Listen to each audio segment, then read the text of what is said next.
Bien, quiero introducirnos al tema en esta noche en el libro de Romanos. Romanos capítulo 1. Vamos a leer Romanos capítulo 1 desde el versículo 1 hasta el versículo 17.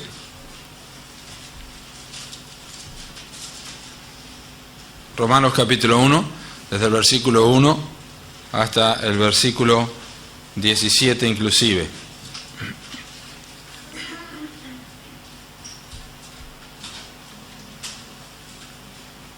Así dice la palabra del Señor. Pablo, siervo de Jesucristo, llamado a ser apóstol, apartado para el Evangelio de Dios, que Él había prometido antes por sus profetas en las Santas Escrituras, acerca de su Hijo, nuestro Señor Jesucristo, que era del linaje de David según la carne, que fue declarado Hijo de Dios con poder, según el Espíritu de santidad, por la resurrección de entre los muertos, y por quien recibimos la gracia y el apostolado para la obediencia a la fe en todas las naciones por amor de su nombre, entre las cuales estáis también vosotros, llamados a ser de Jesucristo, a todos los que estáis en Roma, amados de Dios, llamados a ser santos, gracia y paz a vosotros, de Dios nuestro Padre y del Señor Jesucristo. Primeramente, doy gracias a mi Dios, mediante Jesucristo, con respecto a todos vosotros, de que vuestra fe se divulga por todo el mundo, porque testigo me es Dios, a quien sirvo en mi espíritu en el Evangelio de su Hijo, de que sin cesar hago mención de vosotros siempre en mis oraciones, rogando que de alguna manera tenga al fin, por la voluntad de Dios, un próspero viaje para ir a vosotros, porque deseo veros para comunicaros algún don espiritual, a fin de que seáis confirmados, esto es, para ser mutuamente confortados por la fe que nos es común a vosotros y a mí. Pero no quiero, hermanos, que ignoréis que muchas veces me he propuesto ir a vosotros, pero hasta ahora he sido estorbado, para tener también entre vosotros algún fruto, como entre los demás gentiles, a griegos y a no griegos, a sabios y a no sabios, soy deudor. Así que en cuanto a mí, pronto estoy a anunciaros el Evangelio, también a vosotros que estáis en Roma, porque no me avergüenzo del Evangelio, porque es poder de Dios para salvación a todo aquel que cree, al judío primeramente y también al griego, porque en el Evangelio la justicia de Dios se revela por fe y para fe, como está escrito, mas el justo por la fe vivirá. Oramos. Querido Dios, abre nuestros ojos a tu santo libro, tu palabra. Te rogamos que recibas la honra por la manera en que lo compartimos y la manera en que lo escuchamos. Muéstranos a Jesucristo una vez más, en el nombre de Jesús. Amén. Vamos a concentrarnos en un momento en Romanos 1, 16 al 17, pero permítanme mencionarles algunas cosas importantes. La carta del apóstol Pablo a los romanos fue escrita antes de que Pablo visitara la ciudad de Roma. Romanos es uno de los libros más importantes en cuanto a teología de todo el Nuevo Testamento. Es una presentación sistemática de la teología y la doctrina de la salvación para el cristiano que se encuentra en la palabra de Dios, probablemente la mejor que podemos escoger para tener como un todo la comprensión de la teología. Y Romanos históricamente ha sido uno de los libros más influyentes en muchas personas. Solo hace falta escuchar algunos testimonios. Agustín, por ejemplo, fue convertido a través de la lectura de Romanos capítulo 13, versículos 13 y 14, en el año 380 después de Cristo. La Reforma protestante, que comenzó con Martín Lutero, quien finalmente entendió el significado de la justicia de Dios, y este versículo en el año 1517, el justo por la fe vivirá. John Wesley recibió seguridad de salvación a través de escuchar el prefacio del comentario de Lutero sobre el libro de Romanos cuando estaba siendo leído en una iglesia de los moravos, allí en Londres en el año 1738. Juan Calvino escribió: cualquiera que entienda esta epístola ha abierto delante de sí un pasaje, una porción de la Escritura que le abrirá el entendimiento a todas las Escrituras. Romanos es sin duda la carta magna sobre el Evangelio de todo el Nuevo Testamento. Lutero dijo que no había quizá mejor cosa que memorizar el libro de Romanos, y si uno memorizaba el libro de Romanos prácticamente entendería el resto. Ahora, lo notable de los versículos que nosotros hemos leído es que en la medida que uno los lee con atención y rescata el testimonio de Pablo, se ve que claramente el apóstol Pablo estaba enamorado del Evangelio. Solo hace falta ver versículo 1, donde dice apartado para el Evangelio. Versículo 9 nos dice que el apóstol Pablo era testigo, me es Dios a quien sirvo en mi espíritu, en el Evangelio de su Hijo.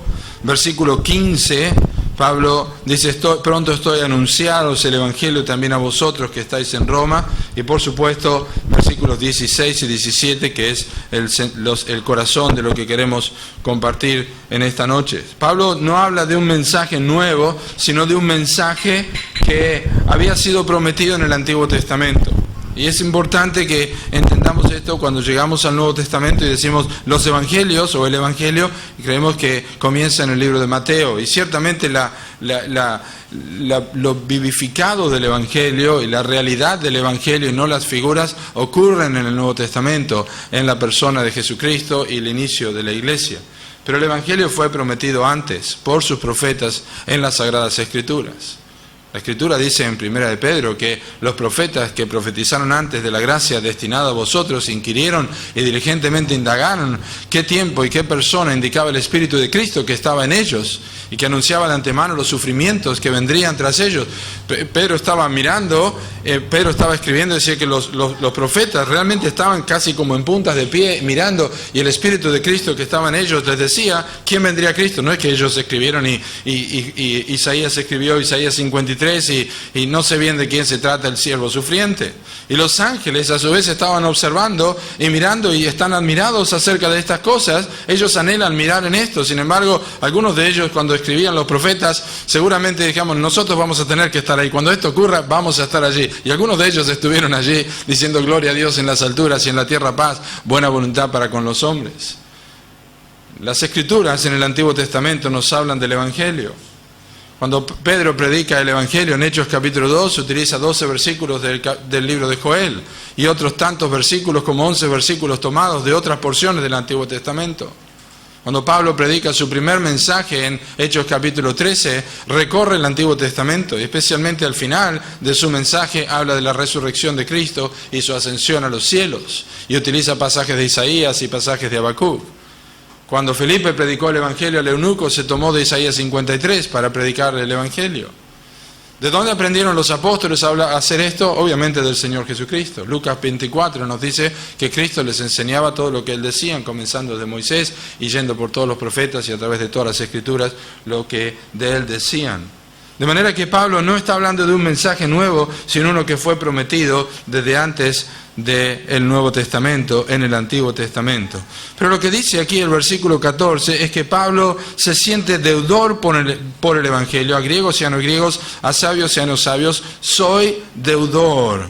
Él estaba bajo deuda. El hombre que más escribió probablemente sobre la soberanía de Dios en el Nuevo Testamento, en sus epístolas, es el hombre más comprometido con el Evangelio. Las personas más comprensivas sobre la soberanía de Dios serán los mejores evangelistas, como el caso de Carlos Spurgeon y tantos otros. Pablo creía en la soberanía de Dios, se sentía deudor de las personas para predicarles el Evangelio. Y el versículo 15 nos dice que Pablo tenía prontitud para anunciar el Evangelio. El versículo 16 que no se avergüenza del Evangelio, y en versículo 17 nos va a explicar la naturaleza del Evangelio. Pero cuando hablamos de Evangelio damos por entendido que nosotros entendemos lo que decimos, pero no todos es así. Quizá si tienen un papel y tienen que decir qué es el Evangelio, tendríamos diversas opiniones o diversas formas de expresar lo que es el Evangelio, y puede ser que nosotros nos aproximemos una en otra, pero mucha gente cuando se le pregunta si ha escuchado el Evangelio en su iglesia, está pensando que, bueno, la última vez que escuché acerca de que Cristo murió por nuestros pecados y que nos ama y que Dios nos ama y que va a salvarnos, y confesamos, y creemos que el Evangelio se trata solamente de escuchar un mensaje donde tenemos 4 o 5 cosas que nos dicen cómo llegar al cielo. La palabra Evangelio en Romanos y en todo el Nuevo Testamento es una palabra que ustedes saben significa buenas noticias o buenas nuevas. Pero no buenas noticias en forma genérica, sino buenas noticias acerca de Dios para con los hombres. Esto es la obra de Jesucristo. Es el Evangelio de Dios, no se olviden, no es nuestro Evangelio. Son las buenas noticias de Dios a los hombres, las buenas noticias de que a pesar de lo que éramos, Dios hizo algo por nosotros. Son las buenas nuevas, que murió por nuestros pecados, que resucitó, que ascendió, que se sentó a la diestra y que otorga perdón de pecados y la dádiva del Espíritu Santo a todos los que se arrepienten y ponen su confianza en Él. Nosotros escuchamos el Evangelio cada vez que nosotros escuchamos cualquier porción de la Biblia donde se nos enseña y se nos exhorta acerca de la mediación de un Salvador, sea en un mensaje sobre la edificación cristiana, sea en un mensaje sobre la coinonía, sobre el compromiso cristiano. Cada vez que se nos habla de la cruz, nosotros estamos escuchando el Evangelio.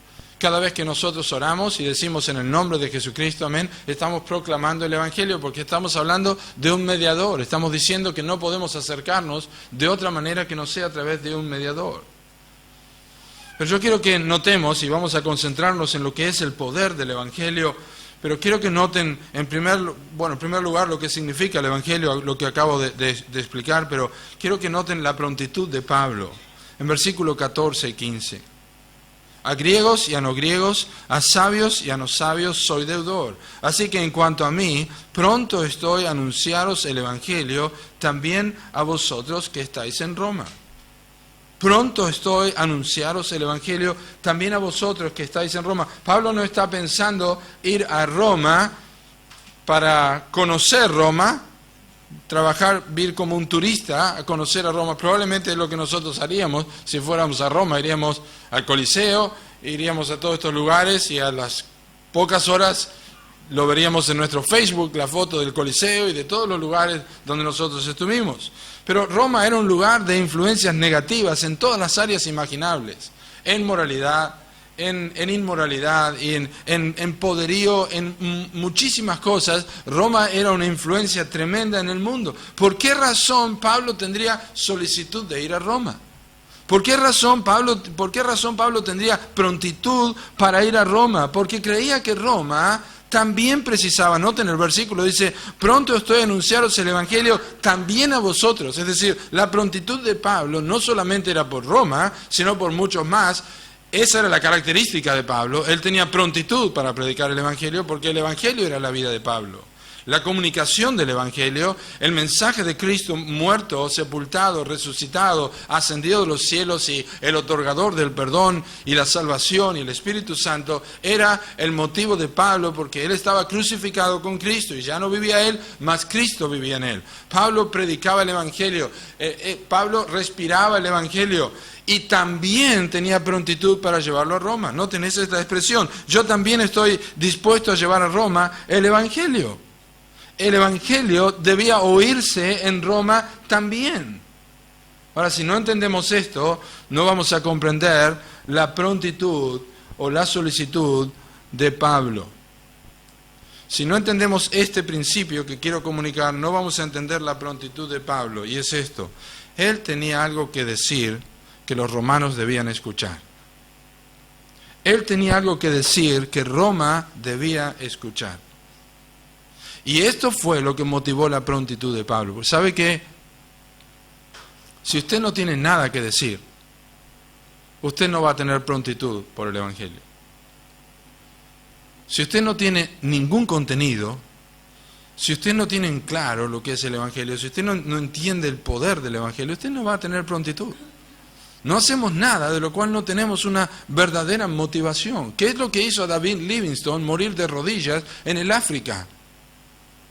Sus discípulos lo encontraron muerto de rodillas, había muerto orando. ¿Qué es lo que hizo que este hombre perdiera a su esposa y quedara en África, visitando los aborígenes y trazando líneas y mapas que hasta fue reconocido por la Academia de Geografía de Londres y de exploradores? ¿Qué es lo que hizo que David Livingstone hiciera esto? ¿Qué es lo que hizo que David Brainerd estuviera entre los Pieles Rojas y estuviera allí predicando el Evangelio de rodillas en medio del frío, transpirando mientras estaba arrodillado sobre la nieve?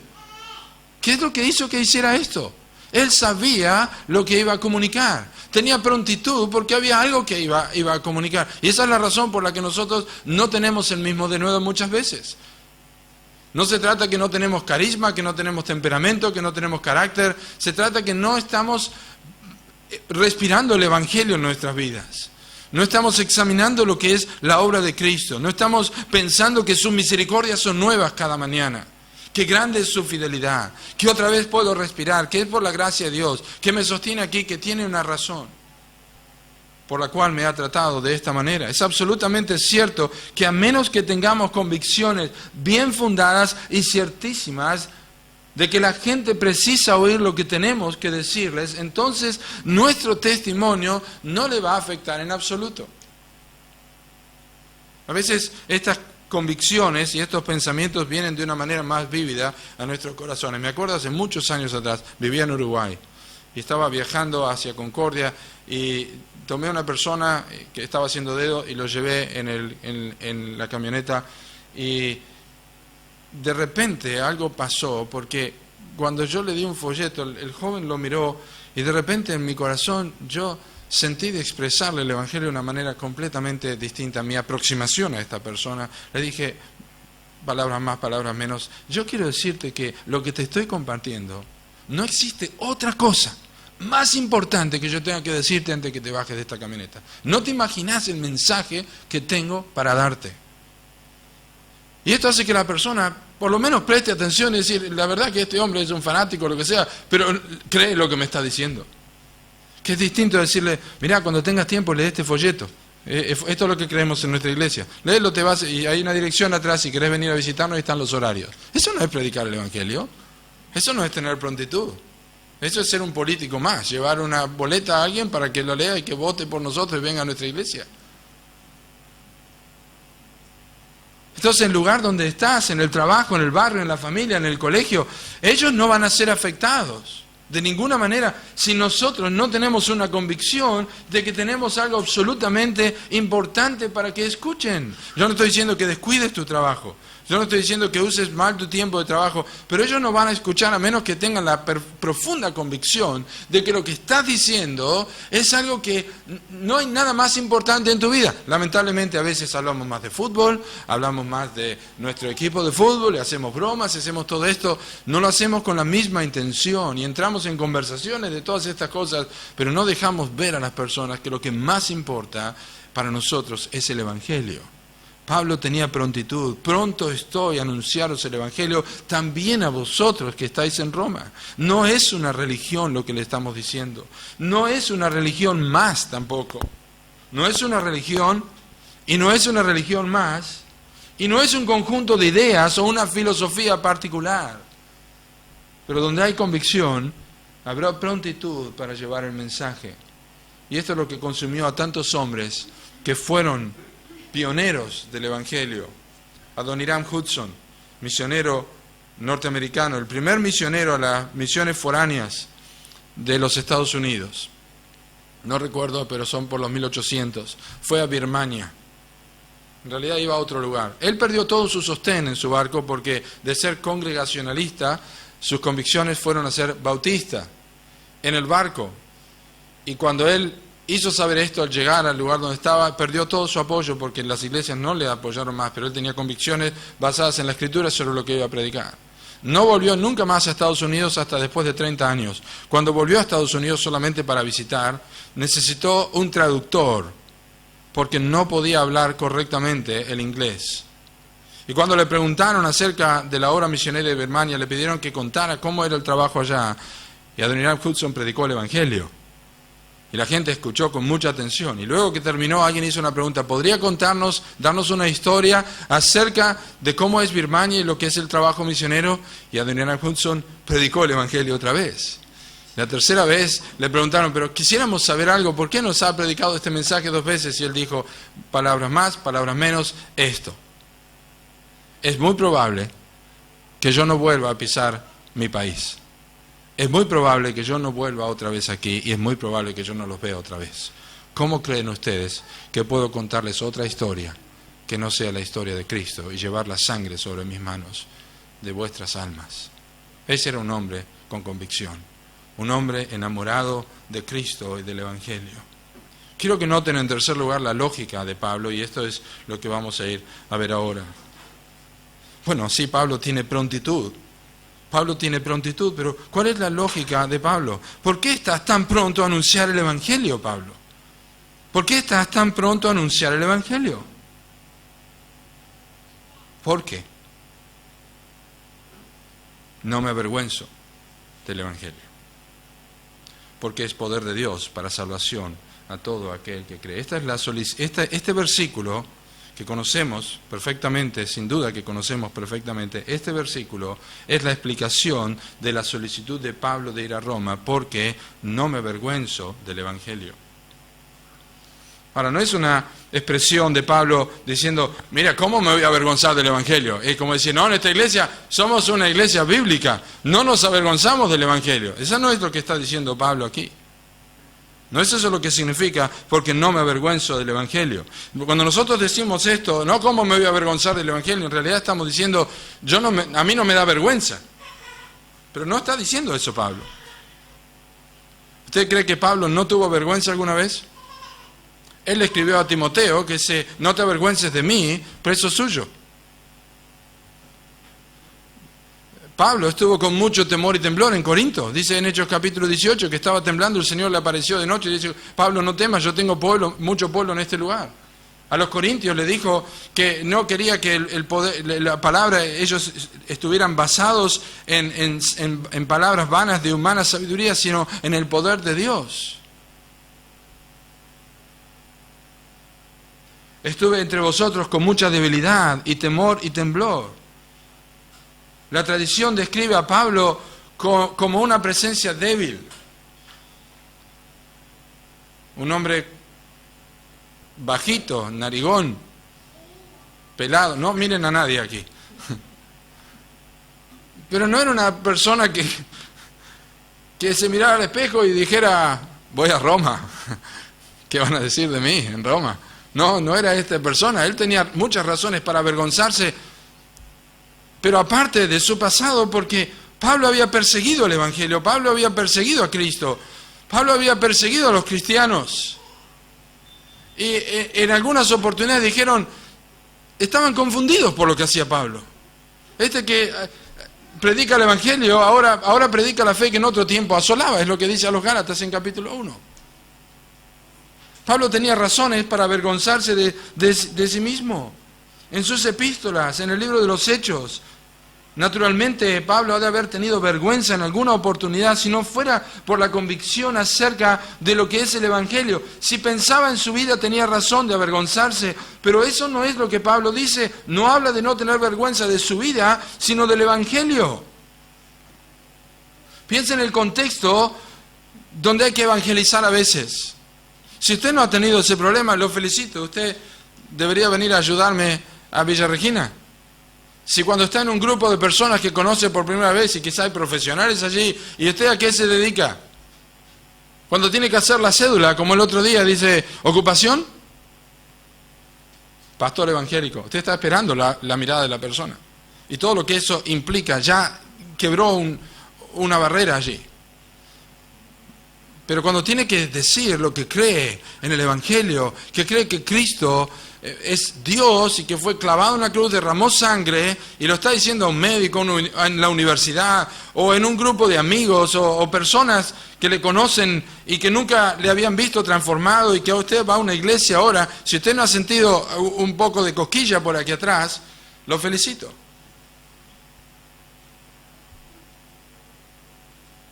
Le dijo a Timoteo, como mencioné, que no se avergonzara. Pero Pablo no se avergonzaba del Evangelio tal cual era.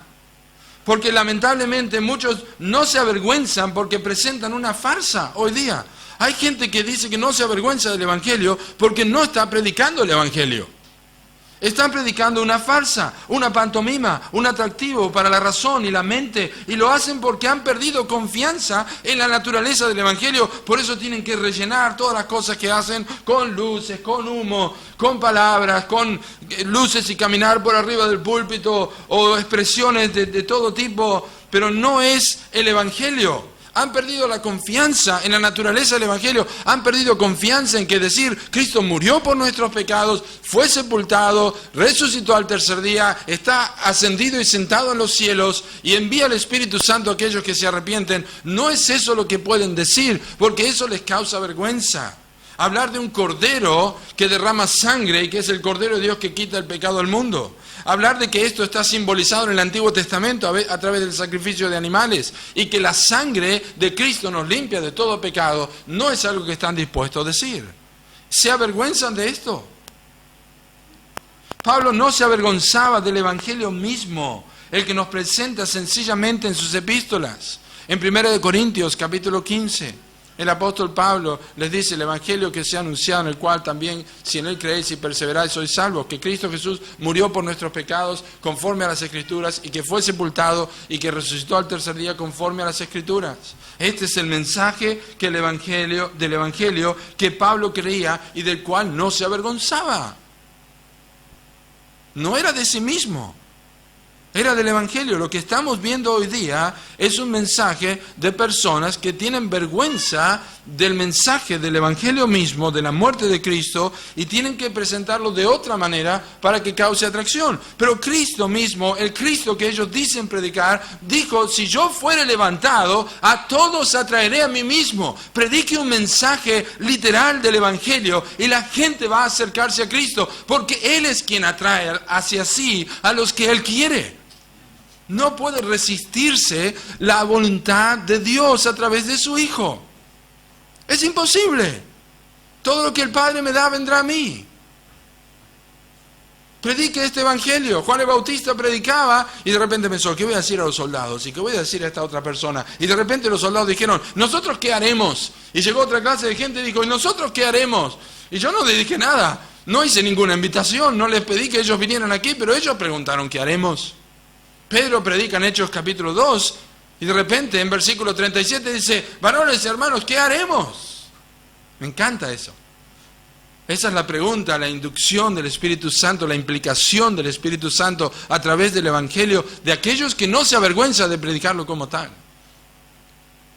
De hablar de la cruz de Cristo, de no adornar nada,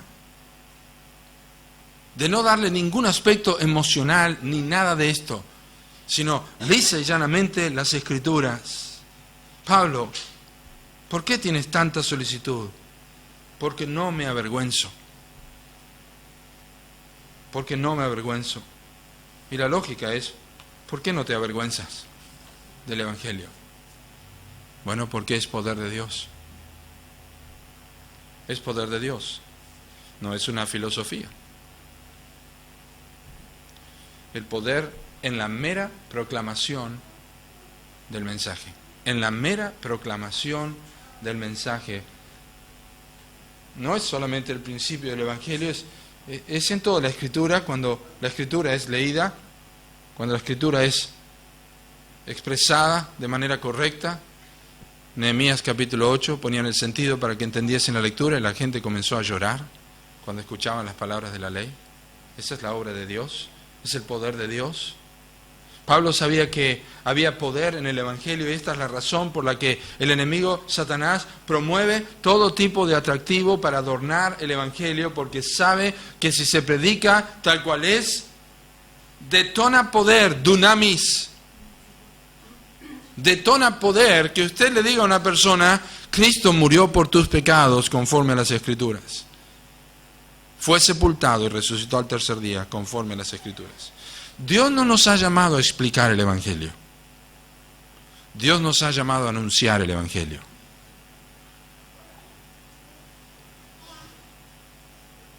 La Biblia dice que Felipe, cuando oyó que leía al profeta Isaías, comenzando desde esta escritura, no le explicó el Evangelio, le anunció el Evangelio de Jesús. Porque si usted trata de explicar, va a colocar sus razonamientos por encima de los textos de la escritura que tienen el poder para obrar.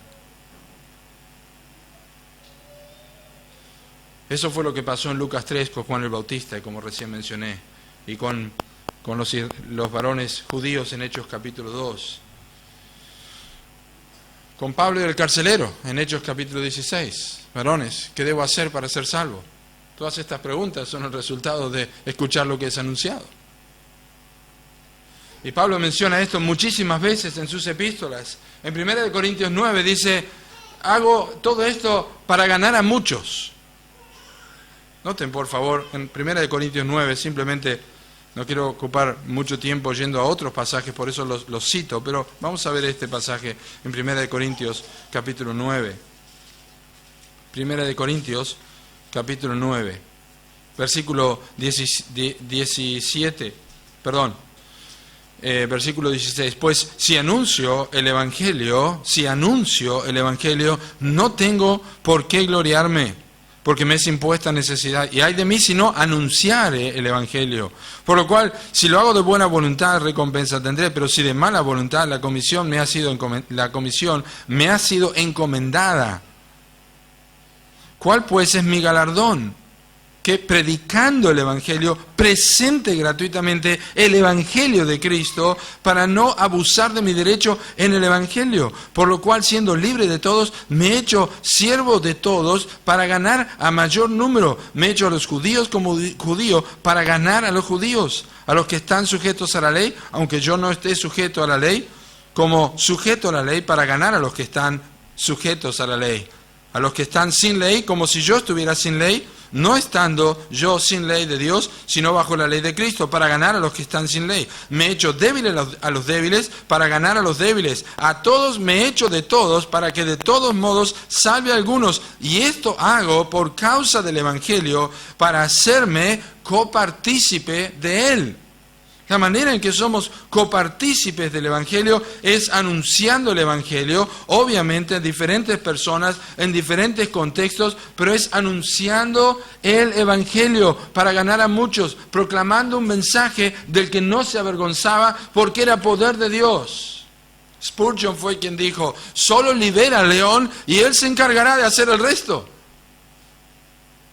Y esa hermosa frase, la de Spurgeon, pero cuando lo llevamos al Evangelio decimos: bueno, pero yo le quiero explicar y yo le quiero decir, en vez de citar la Escritura, como Felipe, que escuchó que leía el profeta Isaías, el eunuco. Su sorpresa habrá sido tremenda, escuchar la palabra de Dios. Miró su MP3 y estaba funcionando, no estoy escuchando ahora, pero estaba alguien leyendo. ¿De dónde viene esta voz? Estaba leyendo el profeta Isaías. Y anunció el Evangelio de Jesús. No estaba leyendo un folleto, no estaba leyendo un mensaje, estaba leyendo al profeta Isaías. El Evangelio no necesita nuestra ayuda.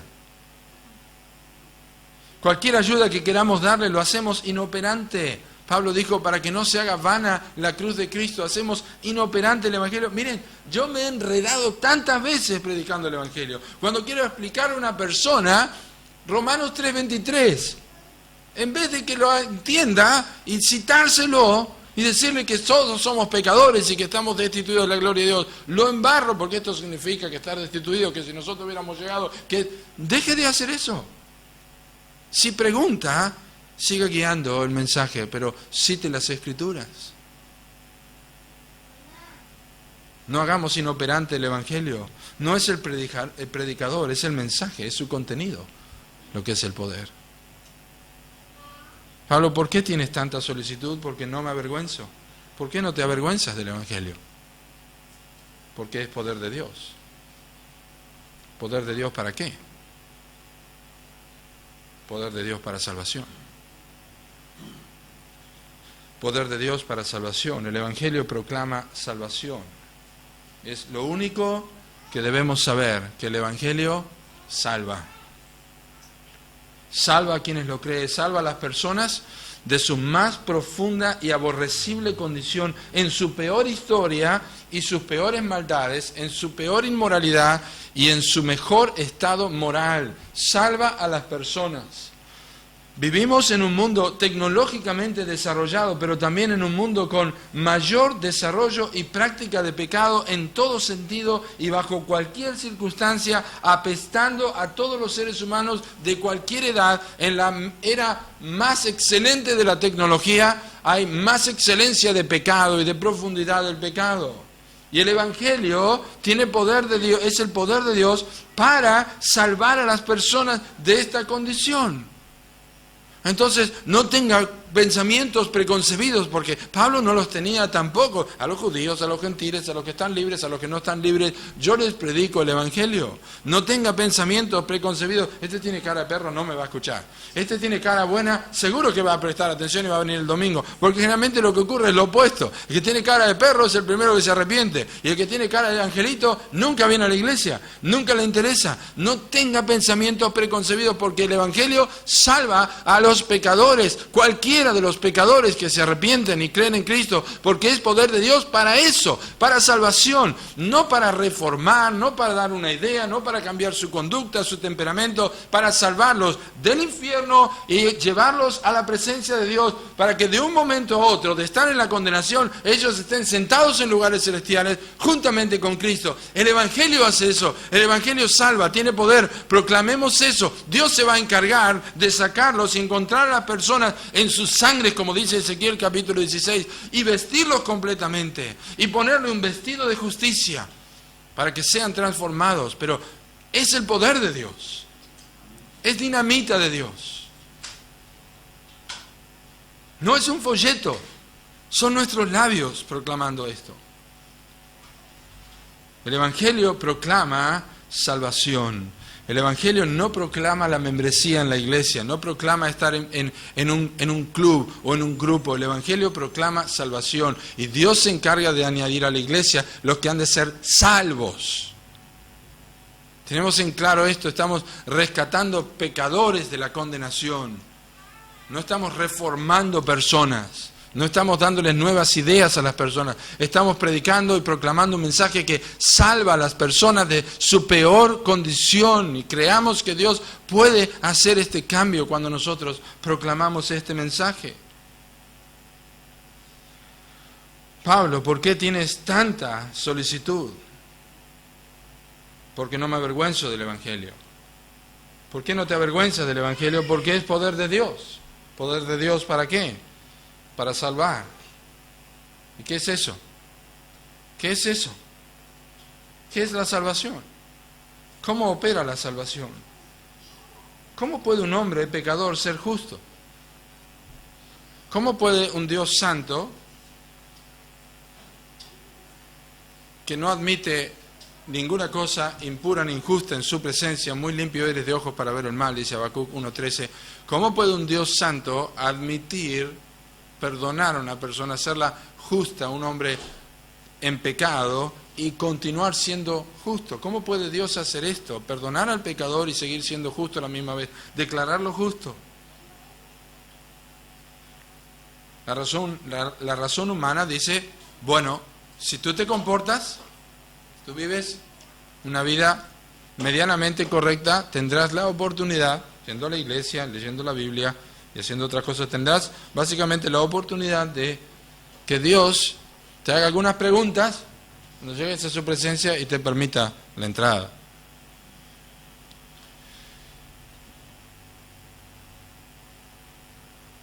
La gente no ve el problema de esto, no solamente porque no es bíblico, sino que creen que Dios tiene deuda con el hombre, que Dios le debe a alguien algo. Porque esto es lo que están diciendo. Yo hice tantas cosas, Dios, ahora vos me podés pagar con la salvación. Dios no es deudor de nadie. A la luz del hecho del Evangelio, el Evangelio, Cristo, Dios toma forma de siervo hecho semejante a los hombres y derrama sangre, muere una muerte violenta, una muerte terriblemente violenta, dolorosísima, absolutamente desagradable. A la luz de lo que es el Evangelio, ¿cómo puede el hombre pensar que esta es la forma en que puede ser recibido por Dios, de que yo puedo hacer algo? Yo le digo esto muchas veces a las personas, se lo digo muy simplemente cuando les cito las Escrituras de que somos salvos por gracia. Yo le digo, ¿cómo usted se imagina que después de lo que Dios hizo en Cristo, clavándole en la cruz y derramando toda su sangre, que usted le va a decir a Dios qué le puede dar aparte de que Él le perdone sus pecados? Frente al sufrimiento de Cristo y su sangre derramada, ¿cómo puede alguien pensar que su justicia lo puede salvar? La ley de Dios nos condena. Notemos un momento en Romanos capítulo 3. Romanos capítulo 3. Y quiero que noten estos versículos que son muy importantes en el libro de Romanos. Romanos capítulo 3, desde el versículo 21. Pero ahora, aparte de la ley, se ha manifestado la justicia de Dios, testificada por la ley y por los profetas. La justicia de Dios por medio de la fe en Jesucristo para todos los que creen en Él, porque no hay diferencia, por cuanto todos pecaron y están destituidos de la gloria de Dios, siendo justificados gratuitamente por su gracia, mediante la redención que es en Cristo Jesús, a quien Dios puso como propiciación o satisfacción por medio de la fe en su sangre, para manifestar su justicia a causa de haber pasado por alto en su paciencia los pecados pasados, con la mira de manifestar en este tiempo su justicia, a fin de que Él sea el justo y el que justifica al que es de la fe de Jesús. Y la pregunta es, ¿dónde pues está la jactancia? Queda excluida. Es claro que este texto nos habla de la justicia de Dios que fue enseñada por los profetas, pero que fue revelada ahora en la persona de Jesucristo y específicamente por su muerte. Dios pasa por alto los pecados de los hombres, pero no crean que Dios hace la vista gorda al pecado de los hombres. Los pasa por altos en la Pascua, pasa por alto el pecado de los hombres porque hay un cordero que está muriendo en ese lugar. Se le debe pasar por alto, no significa que Dios está dando la espalda y está, bueno, pasen todos que yo no miro. No, no está haciendo eso. Dios está cargándolo sobre su propio Hijo y para eso tenemos que verlo concretamente en 2 de Corintios, capítulo 5, versículo 21. 2 de Corintios, capítulo 5, versículo 21.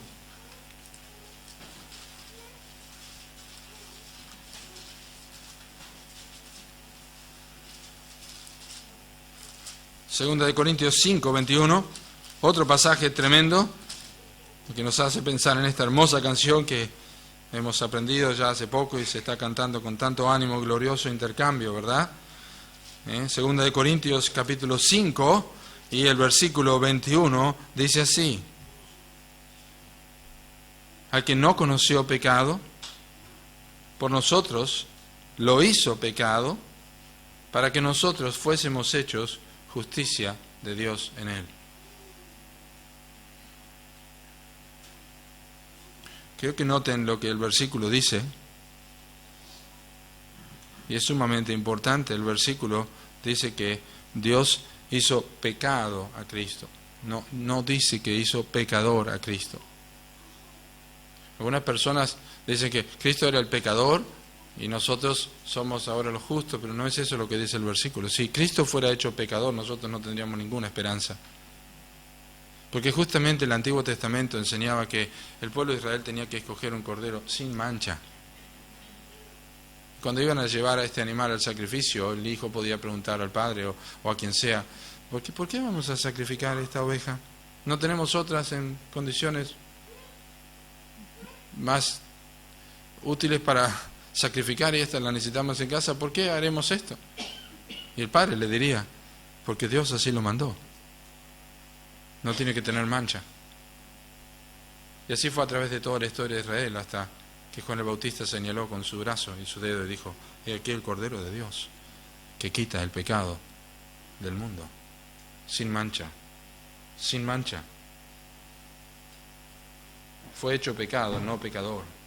Este es el glorioso intercambio. Dios lo trata a su Hijo como si hubiera vivido mi vida, y me trata a mí como si yo hubiera vivido su propia vida. Y en ese intercambio, en este versículo de 2 Corintios 5:21, se contesta la pregunta de Jesús: Dios mío,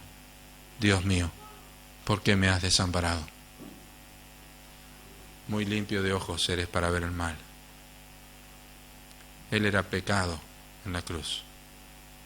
Sus hombros cargaban todos tus malos pensamientos, todos tus riñas con tu esposa, con tu esposo, todas tus desobediencias a tus padres, todas tus blasfemias, todas aquellas cosas que son oscuras y sucias que no querés que nadie se entere, las tuyas, las mías, las de él, las de ella, las de aquel, las del otro, las cargó cada vez más el peso sobre sus hombros, cargando el pecado, cargando sobre sí mismo, sobre su cuerpo en el madero. Jehová quiso quebrantarlo, le sujetó al padecimiento espiritual, a su propio Hijo. No podía mirarlo.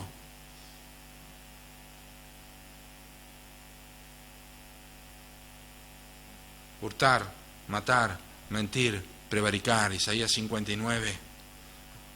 Gruñimos todos como osos, lastimeramente, palpamos la pared como ciegos. Todos estos pecados descritos en la Escritura están sobre la persona de Cristo, hecho pecado. Y tú y yo somos hechos justicia, glorioso intercambio. Dios me trata como si hubiera vivido la vida de su Hijo, y trata a su Hijo como si hubiera vivido mi propia vida. Él fue hecho pecado. ¿Cómo opera la salvación? ¿Qué es la salvación? Era que Pablo está predicando del poder de Dios para salvación. Así opera la salvación. Dios pasa por alto mis pecados, pero los carga sobre Cristo. Lo hace pecado, lo declara maldito, rechazado por Dios, a lo más profundo, a Cristo Jesús, a su propio Hijo, el autor de la vida, el que nunca hizo maldad ni hubo engaño en su boca, el que nunca tuvo contacto con el pecado, aquel que podía tocar los muertos, tocar los leprosos, sanar a los ciegos y nunca estar involucrado en sus faltas, que podía ser tocado por prostitutas, por personas borrachas, por ladrones, por maldicientes. Allí estaba en la cruz. Dios justifica a aquel que cree en este mensaje. Dios justifica a aquel que cree en este mensaje. La gente se siente molesta que Dios trate a pecadores e inmorales de una manera abundantemente llena de gracia, sin méritos, y eso destruye todos sus argumentos. La gente se molesta cuando ve borrachos que son tratados como santos en algunas iglesias, personas que son morales, que son muy buenas, que tratan bien a su familia, que son buenos ciudadanos, que son buenos trabajadores, que son honestos en su andar. Se molestan cuando ven personas de lo más profundo de la adicción, de drogas o de borracheras o de lo que sea, que ahora están en una iglesia transformados con una sonrisa y que son tratados como personas distintas, y se molestan. Pero esto destruye el orgullo de las personas, destruye completamente todos sus argumentos de cómo Dios nos trata. Pablo, ¿por qué tienes tanta prontitud? Porque no me avergüenzo del Evangelio. ¿Por qué no te avergüenzas del Evangelio? Porque es poder de Dios. ¿Poder de Dios para qué, Pablo? Poder de Dios para salvar. ¿Y qué es eso? ¿Y para quién es? Para todo aquel que cree. Para todo aquel que cree. El ladrón en la cruz es el ejemplo sublime de la gracia de Dios por la salvación. No solamente por el momento en que ocurrió, sino por la manera en que ocurrió.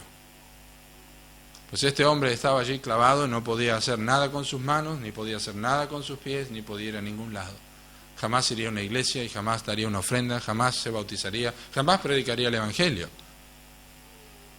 jamás podría cantar con otras personas, jamás podría bajarse y pedir perdón y devolver todo lo que había robado, todos los homicidios que había hecho, jamás podría hacer nada de eso, no podría bajar. Ese era el momento de la condenación, ese era el momento donde estaba absolutamente incapacitado para hacer nada, que en algún momento pudiera decir, mira Dios, yo hice todo esto pero fui y pedí perdón, mira Dios, yo hice todo esto pero ahora empecé a ofrendar. No podía hacer nada, era el momento crucial, era su muerte, y él sabía que estaba en la misma condenación, la muerte.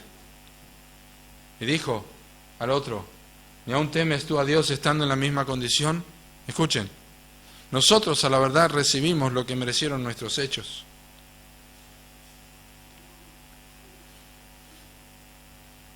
Pero este, ningún mal hizo. Era hecho pecado. Y él vio a Cristo como uno que nunca había hecho ningún mal. Él comprendió que estaba teniendo una justicia, porque alguien que no había hecho ningún mal estaba cargando su propio pecado en la cruz. Lo creyó a tal punto que le dijo, acuérdate de mí cuando vengas en tu reino. Su teología, su escatología, como quieran llamarlo, todo en ese momento cobró luz en la vida de este hombre. Dice, acuérdate de mí cuando vengas en tu reino, porque vas a morir, pero vas a resucitar, vas a ascender, vas a sentarte en lo alto. No sé si lo habría escuchado. Lo que sí sabemos que escuchó es la voz del Espíritu Santo hablando a su corazón. Y él le dijo, hoy estarás conmigo en el paraíso. ¿Por qué? Porque a todo aquel que cree, Dios le salva inmediatamente. Para Cristo, el hoy es inmediato. El intercambio es inmediato, la salvación es inmediata, el perdón, la justificación, ese es el poder de Dios. Transforma, no de a poco, no reforma, no es paso a paso. Es absolutamente un cambio de muerte a vida, de la potestad de Satanás, del reino de las tinieblas, de la potestad de Satanás a Dios. Cristo dijo, al que a mí viene, no le echo fuera. Al que a mí viene, no le echo fuera. Spurgeon dijo un día, si alguna vez un pecador es rechazado cuando va a Cristo, por favor, que venga y me lo diga, bajo de este púlpito y no predico nunca más. Porque nunca un pecador fue rechazado cuando fue a Cristo. ¿Qué es lo que hay que hacer? Bueno, tienes que arrepentirte de tu pecado y tienes que creer. Para que el poder de Dios sea efectivo, tienes que arrepentirte, un cambio de actitud hacia el pecado, y tienes que creer, arrepentimiento para con Dios y fe en el Señor Jesucristo. Como el ladrón, estaba arrepentido. Deja de tratar de hacer fuerza con tus manos, te vas a lastimar más. De tratar de bajar porque te vas a lastimar más. Vas a morir en esa condición. Estás en condenación. La ira de Dios está sobre tu propia alma. Lo que necesitas hacer es creer, arrepentirte y creer que Él está ocupando tu lugar para que tú ocupes el lugar que Dios quiere darte en su presencia. Y tienes que arrepentirte y tienes que creer eso. ¿Qué más tengo que hacer? Nada más. Tienes que creer, tienes que estar en la puerta, adentro, mientras la sangre es puesta en los dinteles, no importa cómo te sientas. Te sientes peor que otros, no entendés todo, no captás todo. No interesa eso, lo que interesa es que estés adentro. La sangre está afuera y eso es todo lo que importa para Dios. Solo tienes que estar allí adentro, bajo la sangre de Cristo, bajo su muerte, bajo su obra. Y tienes que arrepentirte y creer. Porque no me avergüenzo del Evangelio, porque es poder de Dios para salvación a todo aquel que cree, al judío primeramente y también al griego, porque en el Evangelio la justicia de Dios se revela por fe. Y después en la vida cristiana, para fe. Siempre la justicia de Dios vuelve a ser lo mismo, porque estamos recordando la cruz de Cristo y el Evangelio cuando oramos en el nombre de Cristo. Cada vez que nosotros damos gracias, cada vez que nosotros oramos, nosotros estamos diciendo, Cristo murió por mí, Cristo murió por mí. Pero el Evangelio revela la justicia de Dios, no otra cosa, no tus obras. Ese es el mensaje que has creído. ¿Ese poder ha obrado en tu vida? ¿Qué haremos? Es la pregunta de tu corazón. Cree en el Señor Jesucristo y serás salvo. Arrepiéntete de tus pecados, y cree que Cristo lo llevó en la cruz y que ocupó tu lugar.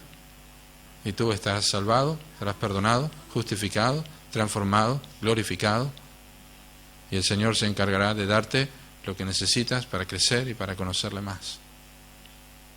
Yo soy la puerta, el que por mí entrare será salvo. Yo soy la luz del mundo, el que me sigue no andará en tinieblas, sino que tendrá la luz de la vida. Yo soy el camino, la verdad y la vida.